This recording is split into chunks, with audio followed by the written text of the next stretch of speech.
श्री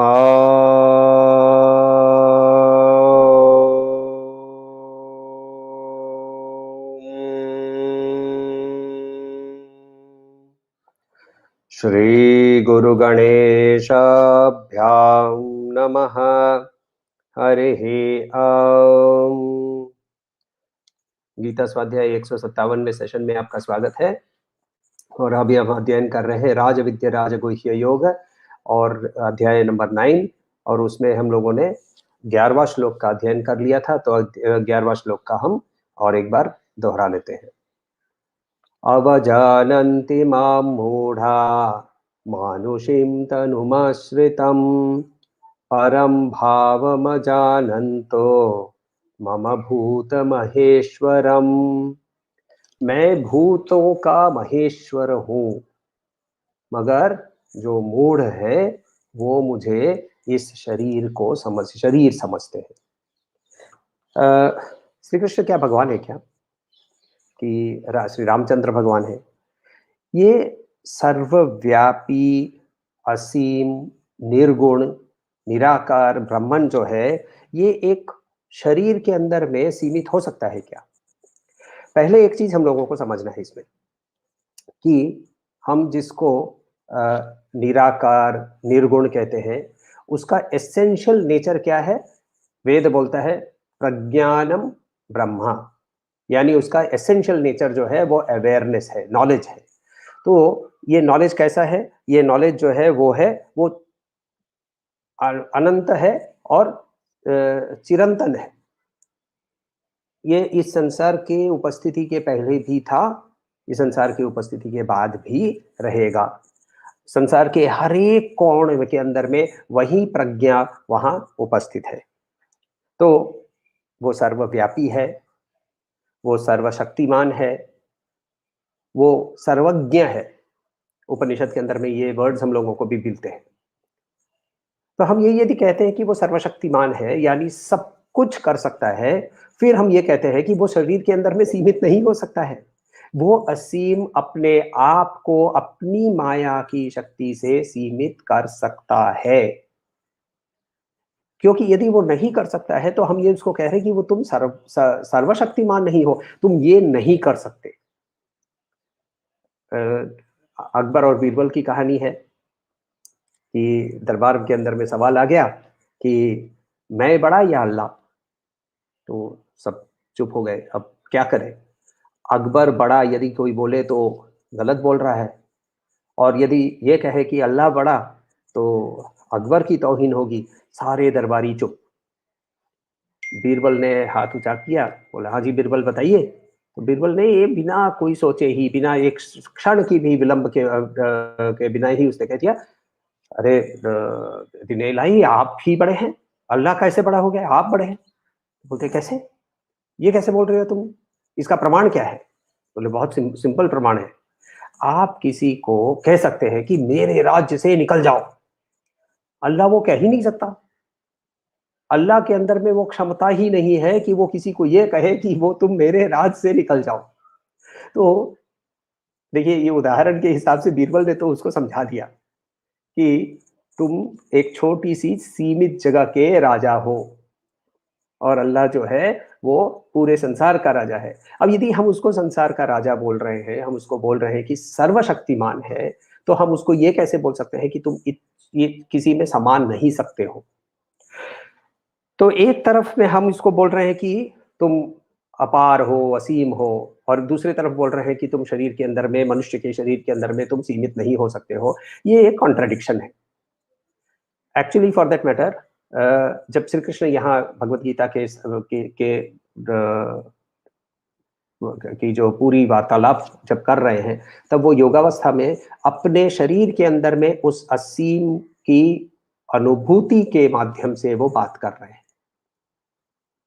और हम उस अनुभूति को नहीं समझ के, हम उनके शरीर को मनुष्य का शरीर समझ के जब उनको सीमित करने की कोशिश करते हैं, तो हम गलत हैं, हम मूढ़ हैं।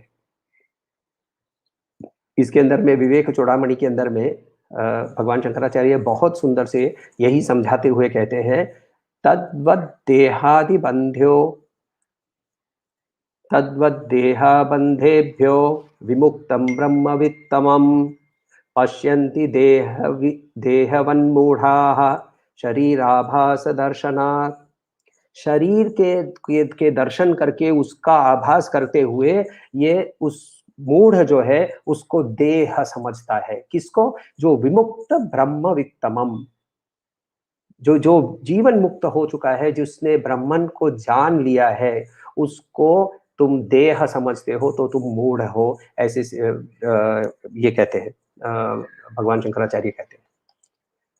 तो यहाँ हम लोगों को समझना जरूरी है कि हम इस मिसअंडरस्टैंडिंग में नहीं रहना चाहिए कि जो ब्राह्मण को पहचान चुका है वो ब्राह्मण बन चुका है। ब्रह्मविद ब्रह्मैव भवति। और ब्रह्म ब्रह्म ज्ञान ही एकमात्र वैसा ज्ञान है जिसके कारण मनुष्य उसको जानने पर उसके अंदर में कंप्लीट बदलाव हो जाता है, ट्रांसफॉर्मेशन हो जाता है, चेंज नहीं, वो ब्राह्मण बन जाता है। सो जब हम ऐसी लिमिटेशन के माध्यम से जब काम करते हैं तो हमारी अवस्था क्या होती है वो समझाने के लिए श्री कृष्ण हम लोगों को 12वें श्लोक के अंदर में बताते हैं। तो 12वां श्लोक लीजिए।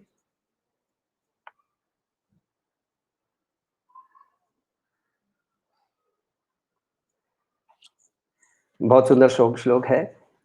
मोघाशा मोघ कर्मणो मोघ ज्ञाना विचेतसः राक्षसीम आसुरीम चैव प्रकृतिम मोहिनीम श्रिताः। मोघाशा मोघ कर्मणो मोघ ज्ञाना विचेतसः राक्षसीम मासुरीं चैव प्रकृतिं मोहिनीं श्रिताः। मोहिनी, मोहिनी का मतलब जिससे हमें मोह होता है, जिससे हम बिविल्डर्ड हो जाते हैं, जिससे हम मोहग्रस्त हो जाते हैं। एक्चुअली फॉर दैट मैटर पूरा पौराणिक कहानी है कि दुर्वासा मुनि के श्राप के कारण इंद्र को के पास से उनकी जो राज्य लक्ष्मी थी वो लुप्त हो गई। पूरे संसार में से जिस जिस वस्तु जिसके अंदर में लक्ष्मी रहती है वो सारी ही लुप्त हो गई। तो हाथी, गाय, अश्व, सोना, चंद्रमा, ऐसी सारी जो चीज है जिसके अंदर में लक्ष्मी का निवास है वो सारी चीज वैनिश कर गई। तो इनको वापस निकालने के लिए जब श्रीमन नारायण के पास पहुंचे लोग तो उन्होंने कहा कि समुद्र मंथन करो। तो समुद्र मंथन के लिए समुद्र मंथन करते समय उन्होंने उसके अंदर में सारी औषधियां डाली और लास्ट में धन्वंतरी वहां उत्पन्न हुए हाथ में कलश लेकर। धन त्रयोदशी के दिन, दिवाली के 2 दिन के पहले, धन त्रयोदशी क्या मतलब धन्वंतरी का त्रयोदशी है। वो लोग जाकर सोने की दुकान से सोना खरीदते हैं उस समय, एक्चुअली वो धन्वंतरी का जन्म दिवस है। तो धन त्रयोदशी के दिन वहां उनकी उत्पत्ति हुई और उनके हाथ से असुरों ने घड़ा छीन लिया। घड़ा छीन के वो भागने लगे। ये अमृत के बूंद जो है वो नासिक, उज्जैन, हरिद्वार, प्रयाग इत्यादि जगहों में गिरे और वहां वैसे को कुंभ का मेला भी माना जाता है, मनाया जाता है। फिर अंत में इसका वितरण करने के लिए स्वयं भगवान ने मोहिनी का रूप धारण किया। पूरे भारतवर्ष में कहीं मोहिनी का मंदिर नहीं है, क्योंकि हम मोहित नहीं होना चाहते हैं। फॉर दैट मैटर हम तो एक्चुअली मोहित है और मोहित होने के कारण हमें मोह से निकलना है, इसीलिए मोहिनी की पूजा नहीं होती है। तो और हमारे हमारे अंदर होता क्या है, जब हम ऐसे मूढ़ता से ग्रस्त हो जाते हैं तो हमारे अंदर में ये उन्होंने वर्ड यूज किया है मोघ। मोघ का मतलब संस्कृत में मोघ का मतलब जो होता है इसका है निष्फल, व्यर्थ। तो व्यर्थ व्यर्थ आशा के कारण हम व्यर्थ कर्म करते हैं। व्यर्थ आशा के कारण हम व्यर्थ ज्ञान प्राप्त करते हैं। हमारी चेतना विमुख हो जाती है, विचेतस। और हमारी जो प्रकृति है, हमारे अंदर आसुरी शक्ति या आसुरी प्रकृति या राक्षसी प्रकृति, ये हमारे अंदर जाग उठती है और हम उस पे उन शक्तियों के वैसी प्रकृति का आश्रय लेकर काम करते हैं। कुछ एग्जाम्पल्स लेते हैं। पहले तो हम लोगों को समझना चाहिए काम करते हैं का मतलब क्या। एक होता है क्रिया। क्रिया का मतलब होता है एक्टिविटी। हम निष्क्रिय कभी भी नहीं हो सकते हैं। निष्क्रिय क्यों नहीं हो सकते हैं? क्योंकि हमारा हार्ट हर समय बीटिंग कर रहा है, हार्ट बीट हो रही है, हमारी डाइजेशन चल रही है, पलकें झपक रही हैं। हम हर समय कुछ न कुछ हमारे अंदर में क्रिया चलती रहती है। हम निष्क्रिय कभी भी नहीं हो सकते हैं। जब ये क्रिया किसी लक्ष्य को प्राप्त करने के लिए किया जाता है, तब उसको हम लोग कर्म कहते हैं। और जब ये लक्ष्य बदल कर मोक्ष बन जाता है, तब इसी क्रिया को हम धर्म कहते हैं। तो हमारे पास 3 डेफिनेशन हो गए, क्रिया, कर्म, धर्म। क्रिया एक्टिविटी, कर्म एक्टिविटी फॉर पर्टिकुलर पर्पस, धर्म एक्टिविटी फॉर वन पर्पस, मोक्ष। तो जो भी हम कर्म करते हैं जिससे हमें फल चाहिए, इससे क्या होता है? इस कर्म से हमारे मन के ऊपर में, मनस के ऊपर में और बुद्धि के ऊपर में एक इंप्रेशन पड़ जाता है। ये इंप्रेशन जैसे रिपीट होते जाता है, रिपीट होते जाता है, रिपीट होते जाता है, तो क्या होता है? वासना बन जाता है। मगर जब हम किसी क्रिया को अपना कर्तव्य समझकर करते हैं, ये मेरा कर्तव्य है, या फिर इसी क्रिया को हम अपने शरीर को मेंटेन करने के लिए करते हैं, इससे कर्म नहीं होता। इससे कर्म नहीं होता तो कर्म फल भी नहीं होता, और कर्म फल नहीं होता तो फिर हमारे लिए प्रारब्ध, हमारे से मुक्ति होने लगती है। हमारे अंदर में सबसे बड़ी जो मोह है, मोघ नहीं, मोघ का मतलब व्यर्थ, मोह का मतलब भ्रम। तो हमारा सबसे बड़ा मोह क्या है? हम अपने आप को इस शरीर के साथ, इस मनस के साथ, इस बुद्धि के साथ, अहंकार के साथ आइडेंटिफाई करते हैं। और ये जो आइडेंटिफिकेशन है, जिसको BMI, body mind intellect identification कहते हैं, इसके कारण हम अपने इंद्रियों के जो अंदर से वासनाएं हैं, इसको सेटिस्फाई करने के लिए कंटिन्यूअस हम क्रिया और कर्म करते रहते हैं। और जैसे ही ऐसा करते हैं, तो हमारी पूरी जो क्रिया है वो सेल्फ सेंटर्ड हो जाती है, ईगोइस्टिकल हो जाती है। और ये सेल्फ सेंटर्ड ईगोइस्टिकल बिहेवियर जब होती है, तो इसको हम राक्षसी या आसुरी प्रकृति कहते हैं। राक्षस, ये एक्चुअली वर्ड प्ले है, शब्दों के ऊपर खेल है। साक्षर का उल्टा होता है राक्षस। या साक्षर का मतलब कि जो पढ़ा लिखा है, राक्षस का मतलब क्या? वो भी पढ़ा लिखा है, मगर वो जो नॉलेज को प्राप्त करता है, उसकी यूटिलाइजेशन सेल्फ सेंटर्डनेस के लिए करता है। एक तरफ होते हैं जो कि विद्या प्राप्त करने के बाद वो विद्या लोगों के अंदर में बांट देते हैं, नाम तक नहीं रहता है। हमारे उपनिषद ले लीजिए, वेदों का ज्ञान ले लीजिए, ब्राह्मण ले लीजिए, आरण्यक ले लीजिए, कौन से ऋषि ने लिखा, किस शिष्य को दिया, कहीं इधर उधर कहीं एक आध मेंशन मिल जाता है। मगर इन जनरल हम लोगों को पता भी नहीं चलता कि ये किसने कैसे दिया। रामानुजाचार्य को ले लीजिए, रामानुजाचार्य को उनके गुरु ने मंत्र दिया और कहा कि ये मैं मंत्र जो दे रहा हूं, ये तुम लोगों को दोगे तो तुम सैकड़ों सालों तक और सैकड़ों बार तुम्हें वापस आना पड़ेगा और नर्क में ही जाते रहोगे। और तुरंत वो गए, ध्वजास्तंभ के ऊपर में खड़े हो गए और उन्होंने ओम नमो नारायणाय सब कोई जप करो, तुम लोगों को मोक्ष मिलेगा। गुरु ने डांटा, बताया मैंने तो तुमको बोला था। तो उन्होंने कहा मैं हर बार वापस आने को तैयार हूं यदि लोगों को मोक्ष मिले। ये एग्जैक्ट ऑपोजिट है राक्षसी और आसुरी। राक्षसी और आसुरी के अंदर में उनका सबसे बड़ा जो लक्ष्य होता है, राक्षसी और आसुरी, जो हमारे पुराण के अंदर में राक्षस और असुर की जो बिहेवियर होती है वो क्या है?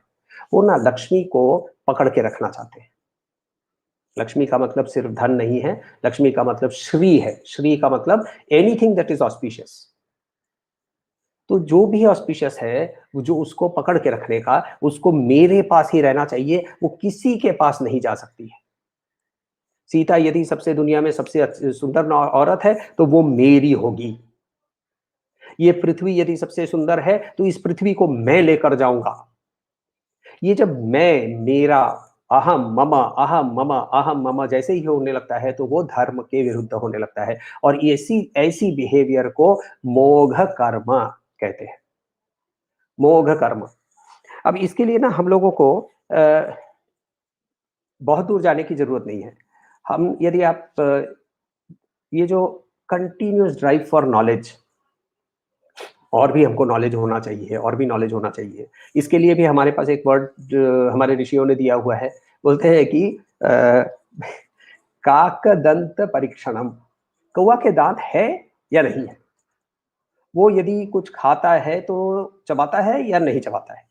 अब ये फ्यूटाइल एक्सरसाइज, मोघ कर्म के पीछे ऐसे आप कितने, आप देखिए पीएचडीज निकलते रहते हैं, जिसके पीछे हम लोग इतना समय और पैसा भी खर्चा कर लेते हैं, मगर इस पर्टिकुलर नॉलेज से क्या उन्नति होती है? गुरुदेव की एक पर्सनल लाइफ स्टोरी के अंदर में बताते हैं कि वो किसी शहर पे गए, तो शहर पे जैसे ही गए तो उनको जिन्होंने रिसीव किया, उन्होंने कहा कि आपने तो सुना ही होगा मिस्टर एक्स वाई जेड, ये बहुत डॉक्टर एक्स वाई जेड बहुत बड़े फेमस साइंटिस्ट हैं और वो अंतिम अवस्था में हैं, तो आप एक बार उनको आकर आशीर्वाद करें।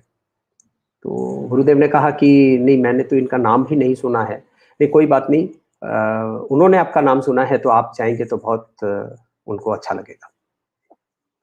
ठीक है, गुरुदेव चले गए, भीतर गए, तो जाते समय इन लोगों ने बोला कि आप उनके रिसर्च के बारे में कभी बात मत कीजिएगा। तो बोला ठीक है, आपने बताया बहुत फेमस है रिसर्च के लिए, तो मगर बात नहीं करनी है, कोई बात नहीं, बात नहीं करेंगे।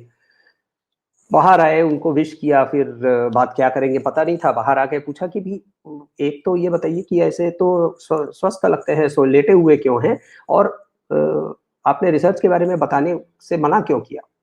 बोले उन्होंने पूरी लाइफ टाइम स्पेंड की एक पर्टिकुलर रिसर्च करने के लिए, जिस रिसर्च को करने पर उनको प्रेसिडेंट्स अवार्ड भी मिला और प्रेसिडेंट्स अवार्ड मिलने के तीसरे दिन पे, प्रेसिडेंट्स अवार्ड को मिलने के तीसरे दिन पे उनको, उनका ही शिष्य ने उनकी थियरी को उल्टा दिया और तब से उनको जो शॉक लगा, वो खटिए पे सो गए। अब मुझे बताइए कि ये मोघ ज्ञान के कारण मोघ कर्म नहीं है क्या? एक हास्य कौतुक ने ये कहानी बताई थी, मगर इसको थोड़ा-सा मैं मोड़कर आपको बताता हूँ।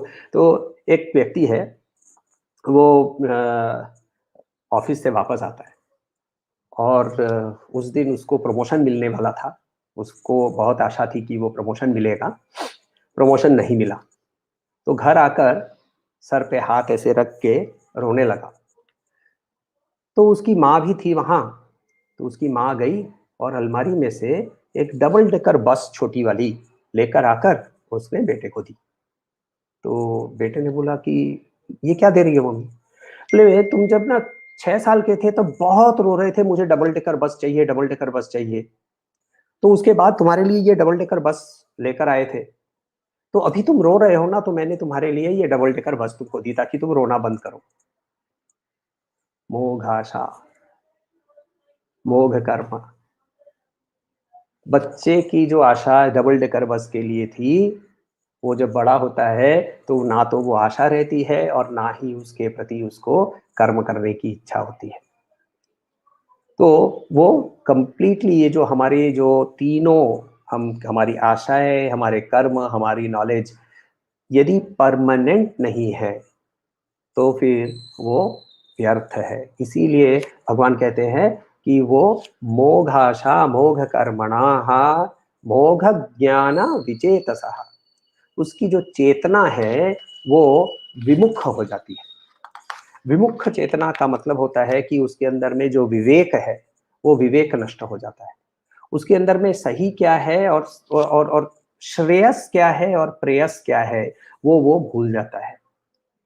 श्रेयस जो कि अच्छा है, जो भला है, प्रेयस जिसकी मुझे अभी नीड है। आज की भाषा में डिलेड ग्रेटिफिकेशन और इंस्टेंट ग्रेटिफिकेशन की लैंग्वेज हम लोग यूज कर सकते हैं।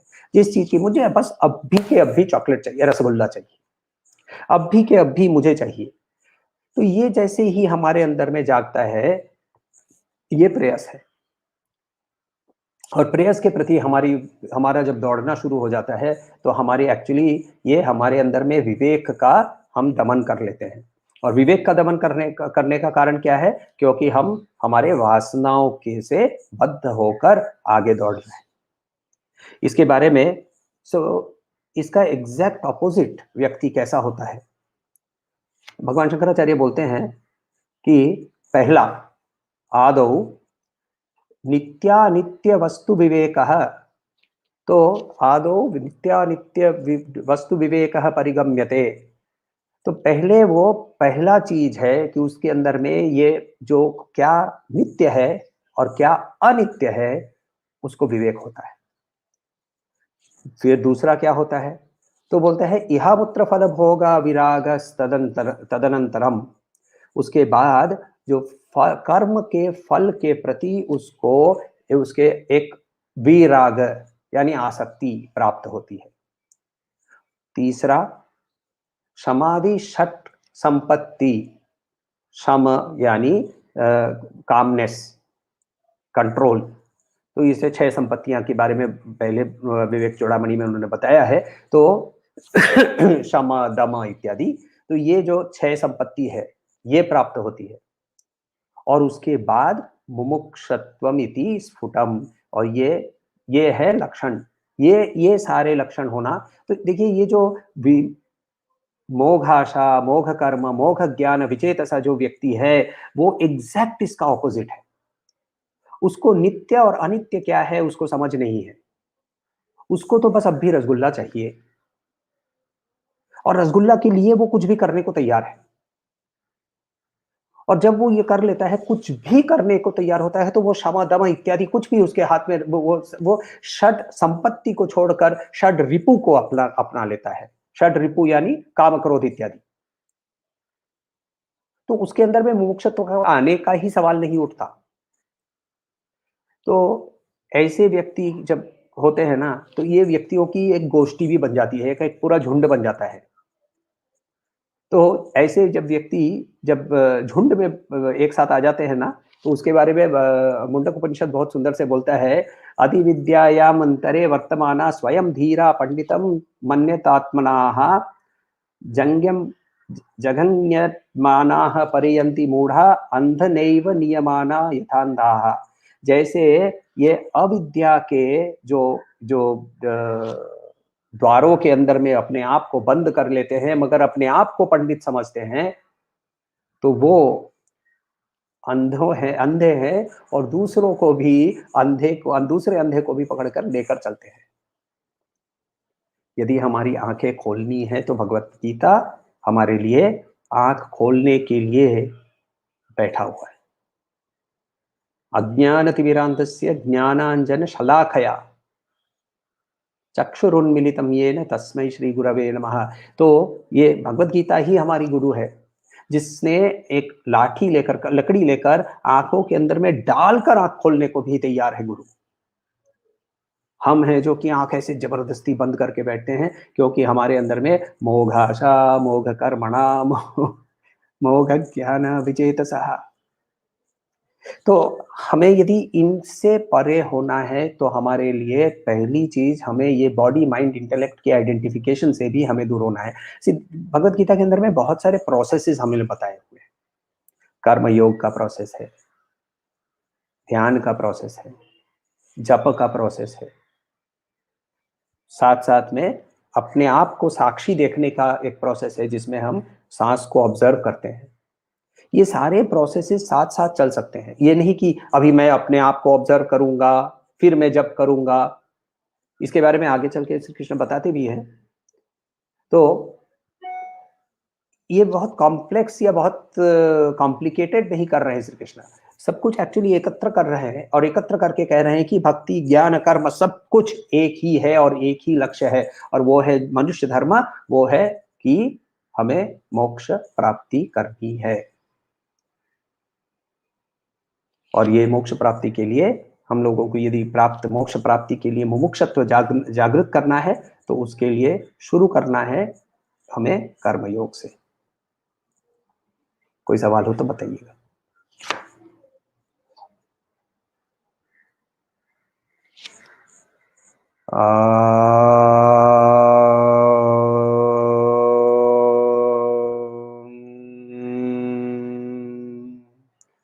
शांति शांति शांति।